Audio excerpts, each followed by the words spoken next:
Hello বন্ধুরা, আপনারা কি জানেন নারকেল ছাড়াই নারকেলের নাড়ু বানানো সম্ভব, যা স্বাদে কিন্তু নারকেলের নাড়ুকেও একদম হার মানাবে। তো আজকে আমি আপনাদের সাথে সেই রেসিপিটাই শেয়ার করব, পুরো ভিডিওটা না কেটে দেখতে থাকুন। তো এর জন্য আমাদের নারকেলের বিকল্প উপকরণ হলো পেঁপে। আপনারা হয়তো এতক্ষণে দেখে বুঝতেই পেরে গেছেন। পেঁপেগুলোকে আমি খুব ভালোভাবে খোসা ছাড়িয়ে এর দানাগুলোকেও একটা চামচের সাহায্যে আমি বের করে নিলাম। এবারে এখানে দেখুন পেঁপেগুলোকে আমি ধুয়ে নিয়েছি, আর এই পুরো রেসিপিটা আপনারা দেখতে থাকুন। যারা মিষ্টি ভালোবাসেন তাদের জন্য কিন্তু এটা খুবই একটা ইউনিক রেসিপি হতে চলেছে। তো এবারে আমি এই পেঁপেগুলোকে খুবই ফাইনভাবে গ্রেট করে নেব। দেখুন আপনাদেরকে আমি দেখিয়ে দিলাম আমি কতটা ফাইনভাবে এটাকে গ্রেট করছি। আর আমি একে একে এই গ্রেটারটা দিয়ে সবগুলোকে গ্রেট করে নেব। আপনারা চাইলে এগুলোকে আরেকটু বড়োভাবেও গ্রেট করে নিতে পারেন, তবে যত ফাইনভাবে আপনারা এটাকে গ্রেট করবেন তত কিন্তু আপনাদের নাড়ুটার টেস্টটা ভালো আসবে। আর এই পেঁপের নাড়ুটার স্বাদ কিন্তু নারকেলের নাড়ুর থেকেও অনেক গুণ ভালো হয়। আপনারা একবার অবশ্যই আমি যেভাবে বানাচ্ছি বাড়িতে বানিয়ে ট্রাই করবেন। দেখুন আমার সব পেঁপেগুলো গ্রেট করা হয়ে গেছে। আর পেঁপে কিন্তু স্বাস্থ্যের জন্যও খুবই উপকারী একটা জিনিস, তাই আপনারা অবশ্যই একবার এটা বানাবেন। দেখুন আমি এগুলোকে খুব ফাইনভাবে গ্রেট করে নিয়েছি। এবারে আমি এই কুচানো পেঁপেগুলোকে 50% মতো সেদ্ধ করে নেব কড়াইতে, আর মিডিয়াম ফ্লেমে। আর এটা কিন্তু আমি আরেকবারও বলে দিচ্ছি, আমি হাফ সেদ্ধ করব, কিন্তু পুরোপুরি এটাকে সেদ্ধ করে নেব না।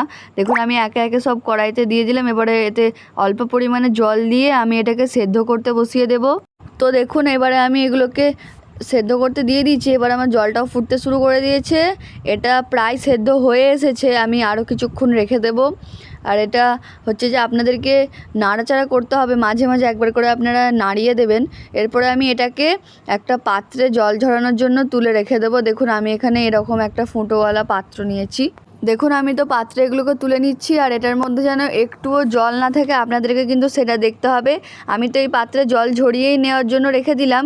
এবারে কিন্তু আমি এক্সেস যে জলটা থাকবে সেটা কিন্তু আমি হাতে করে নিচড়েও বার করে দেবো, কারণ একটু পরিমাণেও এর মধ্যে জল থাকা যাবে না, থাকলে কিন্তু নাড়ুগুলো জমাট বাঁধবে না। দেখুন এবারে আমি একটা কড়াই নিয়ে নিয়েছি। তো দেখুন আমি ততক্ষণ এগুলোকে হাতে করে নিচড়ে যতটা এক্সেস জল থাকবে সব জলটা বের করে নিচ্ছি। এবারে আমি ক্যারামেলটা রেডি করব। তো এখানে আমি 1 কাপ চিনি নিয়েছি, এখানে কিছুটা চীনাবাদাম আর ওখানে কিছুটা গোটা গরম মশলা আছে। এবারে আমি ক্যারামেলটা রেডি করে নেব। তো ক্যারামেলটা কিন্তু আপনাদের বেশি পাক দিলে চলবে না, অল্পই পাক দিতে হবে। তো দেখুন প্রথমে আমি এখানে কড়াইতে গোটা গরম মশলাটা দিয়ে দিলাম। এরপরে আমি এখানে 1 কাপ পরিমাণ যে চিনিটা নিয়ে রেখেছিলাম চিনিটা দিয়ে দিলাম।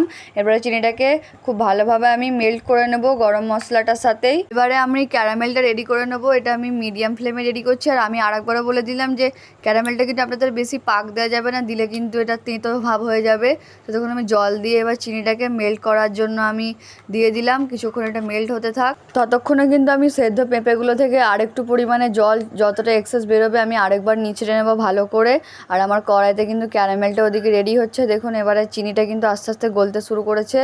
এরপরে চিনিটা গলে গেলে এর মধ্যে আমি ওই যে সেদ্ধ করা পেঁপেটা ওটা দিয়ে দিলাম।